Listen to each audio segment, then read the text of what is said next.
চৰ্চিত বিষয় হৈছে ডাঙৰীয়া আহিছে আঁতৰি দিয়ক। এতিয়া এইবিলাক লোকবিশ্বাস নে অন্ধবিশ্বাস বুলি আচলতে আমি ক'ব পাৰোঁ। মহাপ্ৰভু শ্ৰী শ্ৰী গৰখীয়া গোসাঁই থানতো তেনেকুৱা শুক্ল ঘোঁৰাৰ কথা আপুনি কিছু উল্লেখ কৰিছিলে।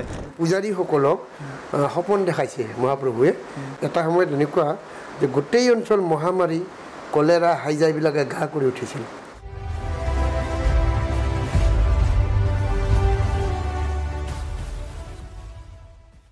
নমস্কাৰ, আপোনালোকে চাবলৈ আৰম্ভ কৰিছে সৰ্বভোগ 24 আৰু মই মৃন্ময় নাথ।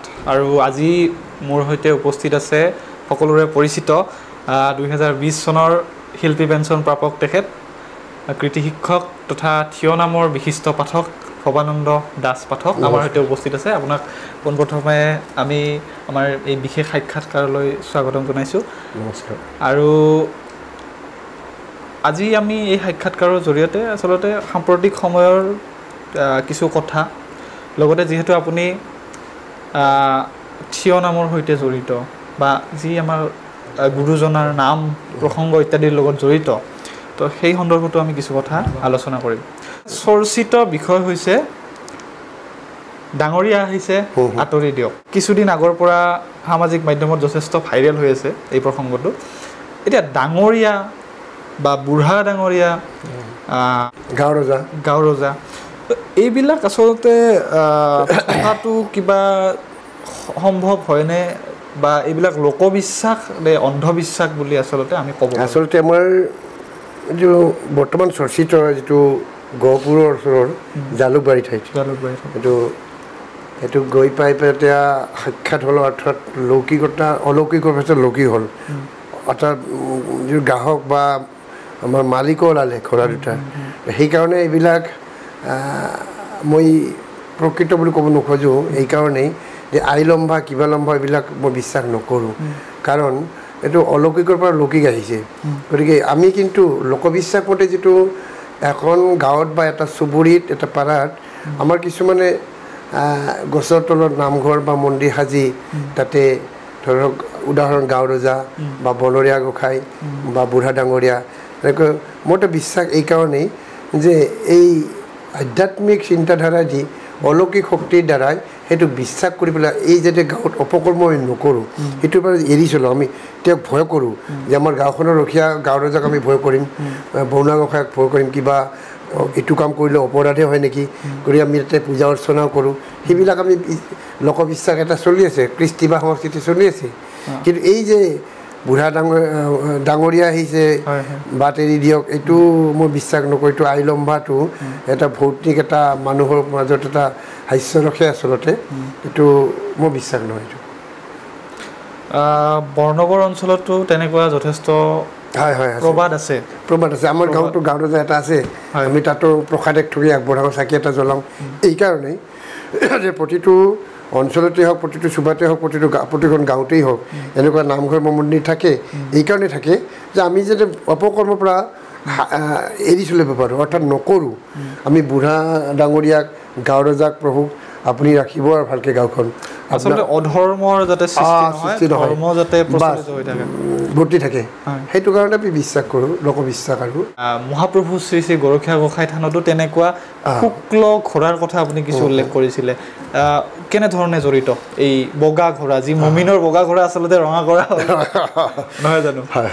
এতিয়া বৰ্ণগড় অঞ্চলৰ ঐতিহ্যমণ্ডিত ক্ষেত্ৰ, ঐতিহ্যমণ্ডিত থান, যি আমাৰ মহাপ্ৰভু শ্ৰী শ্ৰী গৰখীয়া গোসাঁই থান আছে, এই গৰখীয়া গোসাঁই থান আৰু সেই প্ৰবাদটো অকণমান যদি আপুনি জনায়।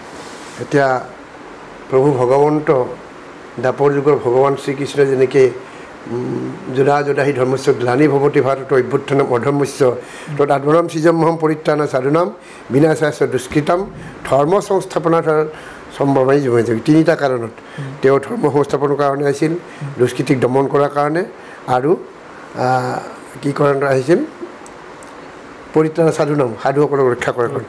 অৰ্থাৎ ভালটোৰ কাৰণেহে তেওঁ আৱিৰ্ভাৱ হয়, দুষ্টক দমন কৰাৰ কাৰণে। তেওঁ আমাৰ বিশ্বাস যে মহাপ্ৰভু পালন আৰু ধৰ্ম স্থাপনা। গতিকে মহাপ্ৰভু শ্ৰী শ্ৰী গৰখীয়া গোসাঁই আজিৰ পৰা প্ৰায় 500 বছৰ আগতে কিম্বদন্তী, লিখিত কোনো হিষ্ট্ৰী নাই, গতিকে বুৰঞ্জী নাই। গতিকে বুৰঞ্জীত ঢুকি পোৱা এটা কাহিনী মহাপ্ৰভু শ্ৰী শ্ৰী গৰখীয়া গোসাঁই জগতগুৰু শ্ৰীমন্ত শংকৰদেৱৰ সমসাময়িক যিটো পৰিৱেশ আছিলে জনবসতি কম আছিলে তাতে এগৰাকী গাইৰ পৰা দিনৌ এঠাত বাটৰ পৰা গাখীৰ পেলাই দিয়ে তাত খান্দি হ'লে গৰখীয়াবিলাকে উদ্ধাৰ কৰিলে সেই গৰখীয়া গোসাঁই স্থাপনা কৰি মানুহে বিশ্বাস কৰি আজি বৰ্তমান যুগত বৰ্তমান কালত মহাপ্ৰভু শ্ৰী শ্ৰী গৰখীয়া গোসাঁই থানত এনেকুৱা অৱস্থা পাইছে তাত ৰাইজৰ দান বৰঙণিও আছে যিহেতু কিছুমান ফল পাইছে আগৰ দিনত পূজাৰীসকলক সাত্বিক পূজাৰী আছিলে বিশেষকৈ আমাৰ বৰকোচৰ গাইগৰাকী আছিলে সেইকাৰণে কোচ সম্প্ৰদায়ৰ লোকক প্ৰাধান্য দিছিলে আমাৰ সমিতি বা খেল বা সমাজে যে তেওঁলোকৰে পূজাৰী থাকক গতিকে পূজাৰীসকলক সপোন দেখাইছে মহাপ্ৰভুৱে যে তেতিয়া এটা সময়ত এনেকুৱা যে গোটেই অঞ্চল মহামাৰী কলেৰা হাইজা এইবিলাকে ঘা কৰি উঠিছিল এইবিলাক দূৰীকৰণৰ কাৰণে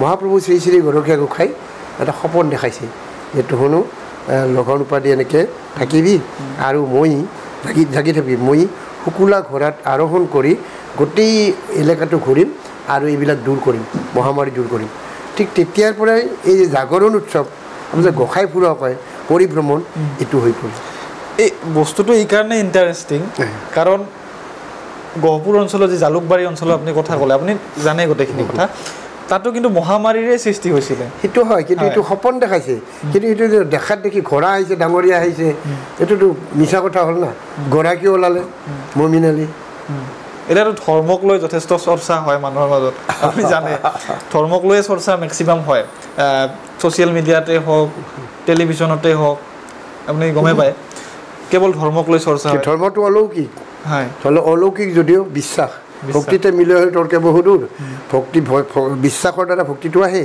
কিন্তু আমাৰ এই লৌকিক আহি পেলাই নহয় ঘোঁৰা দুটা অথচ মালিক আহি পেলাই কোনো ডাঙৰীয়া নহয় কোনো গোসাঁই নহয় কোনো প্ৰভু নহয় হাস্যকৰীটো এতিয়া আমি যদি কওঁ যে বা আমি এটা যদি মনতে ধাৰণা লওঁ যে ঈশ্বৰে হয়তো সেই ঘোঁৰা দুটাক সেইখন গাঁৱলৈ পঠাই দিছিল কেতিয়াও নহয় গৰাকীয়ে নক'লে মোৰ ঘোঁৰা নহয় এইটো ঈশ্বৰৰে দান ক'ৰবাৰ পৰা আহিলে সেনেকৈ ক'লে হয়তো গৰাকীটো নিশ্চিতভাৱে ওলাই পৰিল তেনেকুৱা কথা সেইটো অঞ্চলত সেইসকল ৰাইজে ইতিমধ্যে স্বীকাৰো কৰিছে আমাৰ ভুলেই হৈছে আচলতে এইটো নহয় এইটো ঘৰৰ মালিক ওলালে এনেকুৱা কথা তেনেহ'লে আমাৰ যি এটা লোকবিশ্বাস বুলি আপুনি ক'লে যে বুঢ়া ডাঙৰীয়া থাকে বা ঘোঁৰা পাক এইবিলাক আচলতে বিশ্বাস এটা মানে এইটো লোকবিশ্বাস নে অন্ধবিশ্বাস অন্ধবিশ্বাসত নপৰে এইটো লোকবিশ্বাস এতিয়া ডাইনীটো অন্ধবিশ্বাসত পৰে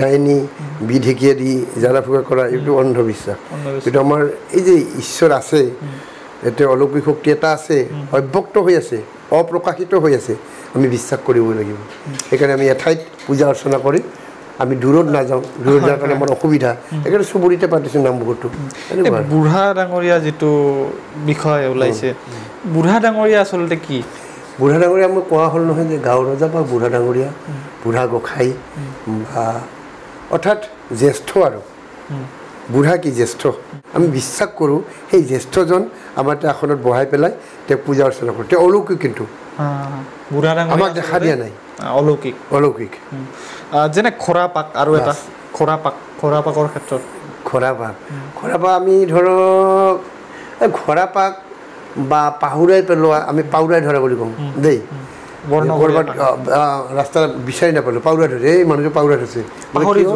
পাহৰি যোৱা একচুৱেলি ক'ৰবাত মাছ মাৰিব গ'লোঁ মই ওচৰতে শব্দ দিলে সেইটো ডাঙৰ গ'ল দেখোনে গৈ আমি দ ঠাইত পৰিলোঁ তেতিয়া আমাৰ মৃত্যু হ'ব পাৰে এইটো ঘোঁৰা পাক বুলি কয় তেনেকুৱা ঘোঁৰা পাকৰ যি কথা আমি পাতি আছোঁ ঘোঁৰা পাকৰ কিবা বাস্তৱ অভিজ্ঞতা আপোনাৰ আছে নেকি যে আগতে চাৰ্কাছ চাইছিলোঁ আমি চাৰ্কাছত ঘোঁৰা যেতিয়া এই লিডাৰজনে বা আমাৰ যিয়ে চলায় আৰু মালিকজনে যে ঘোঁৰা চলাওঁতা পৰিচালক এই পৰিচালকে এনেকৈ দিলে চাবকডাল পাকতে ঘূৰে ঘোঁৰা এক পাক অৰ্থাৎ চিতাতে আৰু গতিকে মাছ মাৰিব গ'লে এই ঘোঁৰা পাকে পা বুলি যে ঘোঁৰা পাক তাৰমানে ওচৰতে পোৱা যেন পাই নাযায় গতিকে এইটো এটা ভ্ৰম গতিকে এইটো বিশ্বাস ঠাইভেদে আচলতে অলপ বেলেগ হয় নেকি কনচেপ্টবিলাক বেলেগ ঠিক সেইদৰে সেই পাউৰাই পাৱা পাহুৰাই পাৱা পাহৰি যায় মানে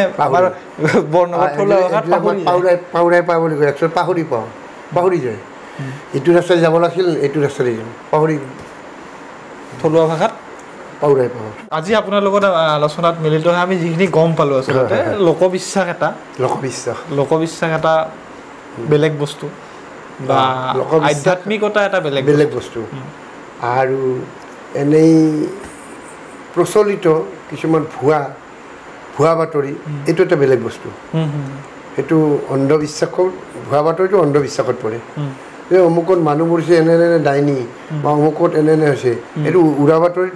এইটো সেয়াটো আজিৰ সমাজে গ্ৰহণযোগ্য নহয়। আজিৰ সমাজ নহয় যেনেকৈ আমাৰ ডক্টৰ এই বিৰুবালা ৰাভা ডক্টৰেট উপাধি পালে, তেওঁ কিন্তু শিক্ষা দীক্ষাত তেনেকুৱা ডক্টৰেট উপাধি পোৱা নাছিল। তেওঁ এইকাৰণেই যে সমাজ সচেতন কৰাৰ কাৰণে যে এইবিলাক চব ভুৱা ডাইনী, এইবিলাক খুব মিছা কথা। গতিকে সমাজ সংস্কাৰৰ কাৰণে তেওঁ লাগি থাকি অৱশেষত তেওঁ নিয়তিৰ হাতত হাত পৰিচয় স্বীকাৰ কৰিলে। আমি তেওঁৰ আত্মাৰ সদ্গতি কামনা কৰিছোঁ। ঠিক গতিকে বিৰুবালা ৰাভাৰ দৰে আৰু আমি সমাজ সংস্কাৰ কৰিব লাগিব বা লৌকিক কিছুমান কথা আমি আচলটোক মানি লৈ বাকী ওপৰটোক এৰি দিব লাগিব। এইটো অবাস্তৱটো নিশ্চিতভাৱে এটা ভাল সিদ্ধান্তত আচলতে উপনীত হোৱা বুলি ক'ব লাগিব। আপোনাৰ সৈতে আলোচনাত বহি আপুনি যিখিনি কথা আচলতে উল্লেখ কৰিলে তাৰ পৰা যথেষ্ট ব্যক্তিসকলেও সচেতন হ'ব আচলতে, যিসকলে আমাৰ এই অনুষ্ঠান চাই আছে। আপোনাক এইখিনি আমাক সময় দিয়াৰ বাবে ধন্যবাদ জনাইছোঁ। আৰু পৰৱৰ্তী যি আমাৰ খণ্ড থাকিব সেই পৰৱৰ্তী খণ্ডত আপোনাৰ পৰা আমি আন কিছু প্ৰসংগ জানিবলৈ চেষ্টা কৰিম।